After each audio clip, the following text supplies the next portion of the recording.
Predictions that missed the mark.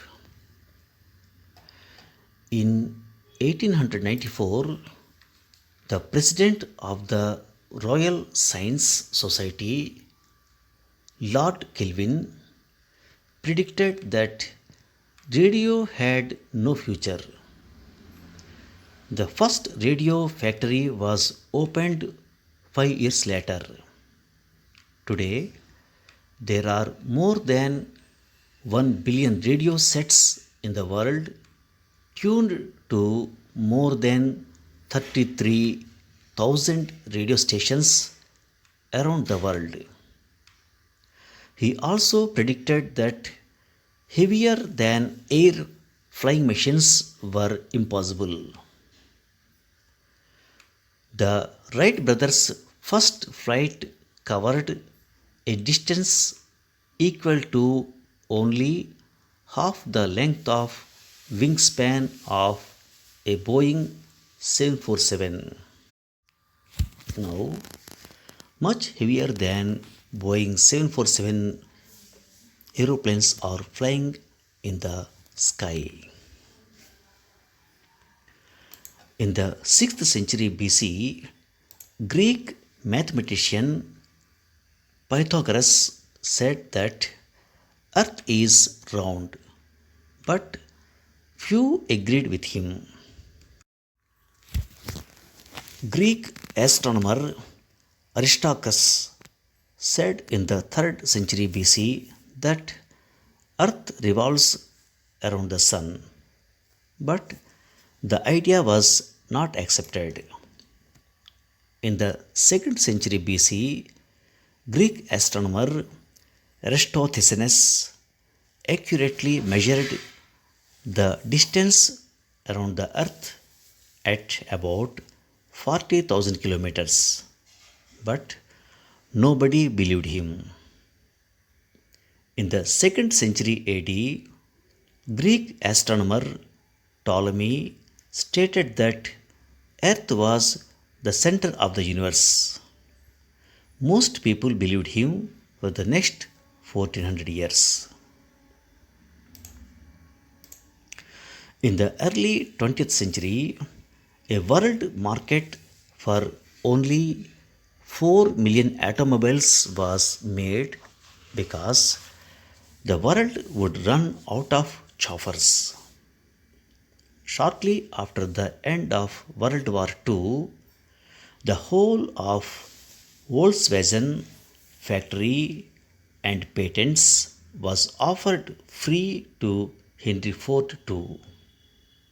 He dismissed the Volkswagen Beetle as a bad design. Today, more than 70 million motor cars are produced every year. The Beetle became one of the best selling vehicles of all time.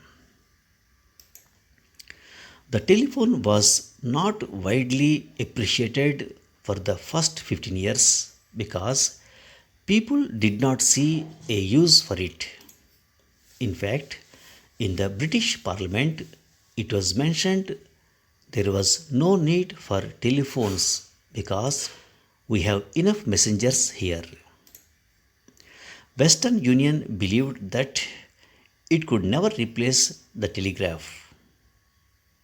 In 1876, an internal memo read, "This telephone has too many shortcomings to be seriously considered as a means of communication." Even Mark Twain, upon being invited by Alexander Graham Bell to invest $5,000 in the new invention, could not see a future in the telephone. Irish scientist Dr. Dionysius Lardner didn't believe that trains could contribute much in speedy transport. He wrote, "Rail travel at high speed is not possible because passengers would die of asphyxia, that is, suffocation. Today, trains reach speeds of 500 km an hour. In 1943, Thomas Watson, the chairman of IBM, forecast a world market for maybe only 5 computers. Years before IBM launched the personal computer in 1981, Xerox had already successfully designed and used personal computers internally, but decided to concentrate on the production of photocopiers. After the invention of the transistor in 1947, several US electronics companies rejected the idea of a portable radio. Apparently, it was thought nobody would want to carry a radio around. When Bell put the transistor on the market in 1952, they had few takers apart from a small Japanese startup called Sony. They introduced the transistor radio in 1954. Perhaps the guy who got it wrong most was the commissioner of the US Office of Patents. In 1899, Charles H. Duell, commissioner, assured President McKinley that everything that can be invented has been invented. Thank you for listening.